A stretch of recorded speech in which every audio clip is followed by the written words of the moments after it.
Hello, my name is Lucy Nathanson. I'm a child therapist and founder of confidentchildren.co.uk. I specialise in working with children with selective mutism. Now, selective mutism is an anxiety disorder where the child or person is very capable to speak. However, they don't speak in certain situations which elicit anxiety. Most commonly, children speak at home. They're very confident at home. However, as soon as they go to school, they're unable to speak. I've made this video because children with selective mutism need to be treated in a very specific way. And all school staff need to be aware of how to interact with the child for them to overcome their difficulties. By all school staff, I mean all the teachers, all the teaching assistants, the playground staff, the dinner staff. Everybody needs to be aware of how to interact with the child for them to overcome their difficulties. So, if you're a parent, I urge you to speak to the Senko or the inclusion manager or the head teacher or anybody in the school and ask them to hold a meeting with all school staff, every single person in the school, and to show them this video, because it's so important that everybody is aware of how to interact with the child. It really does need to be a whole school initiative. Number 1, do not ask a child with selective mutism to speak or draw attention to their lack of speech. A child with selective mutism wants to speak, they just can't. So saying to a child, "Sarah, are you going to speak to me today?" does not work. It actually makes the situation worse. The child with selective mutism has such extreme anxiety that persuasion or bribery just doesn't work. We as humans have the fight or flight response, which means that when we're under stress or anxiety, we have an automatic bodily response. Our heart might start beating, we might start sweating, and our muscles tense up, amongst other things.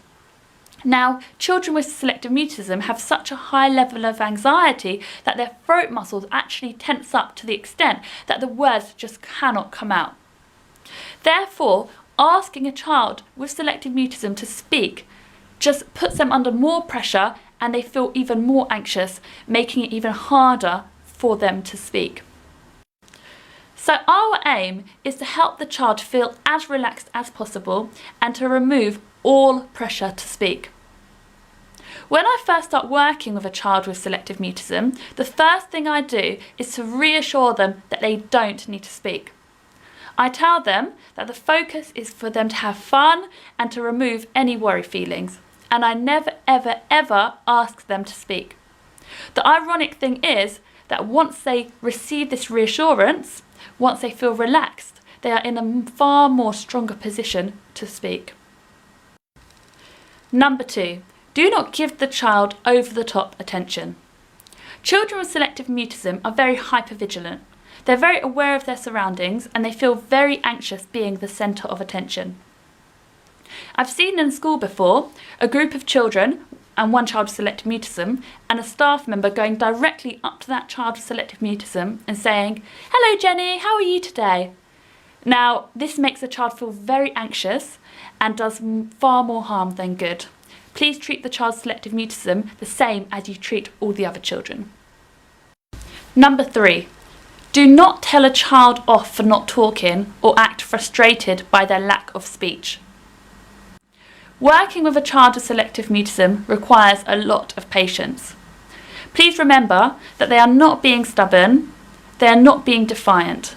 They want to speak, but they just can't.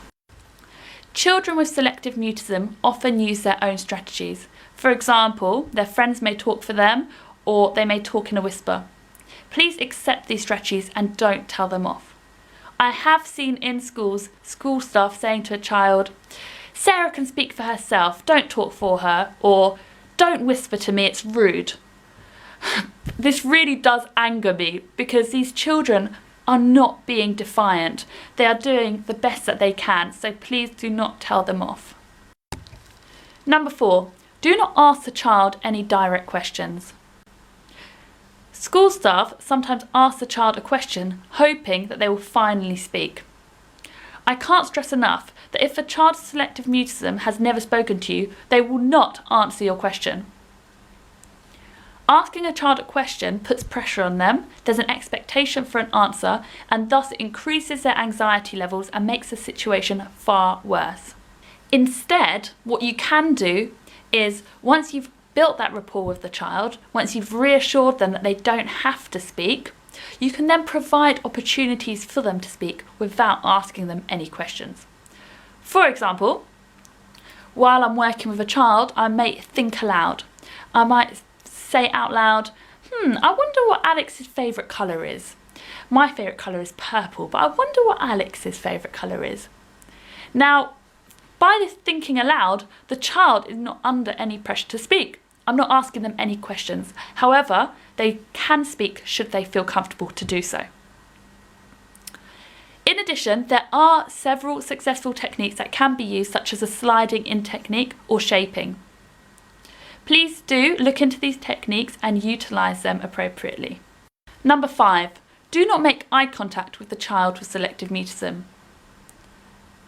When working with a child with selective mutism, we want to absolutely avoid eye contact. As already mentioned, children with selective mutism have very high anxiety levels, and therefore if you're staring at them in the eyes, this makes the whole situation a lot scarier. Of course, look at the child with selective mutism when you're interacting with them when there's no expectation to speak. However, if you're giving them the opportunity to speak, for example by thinking aloud, the best thing to do is to look away from them. This removes a lot of the pressure and reduces their anxiety.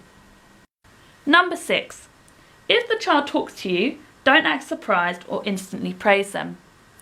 Children with selective mutism are often terrified about how people will respond when they talk for the first time. It is therefore important that if a child does speak to you for the first time, that you do not make a big deal out of it and you just respond in a very normal and calm manner. Of course, all children thrive on positive reinforcement.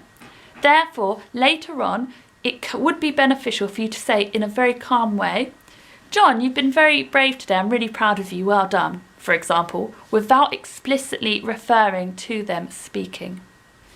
So those are the main do's and don'ts when working with a child with selective mutism.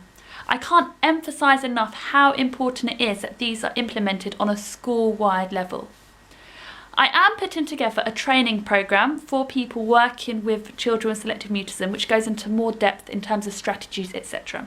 So if you are interested in this, please contact me via my website, confidentchildren.co.uk. Thank you very much.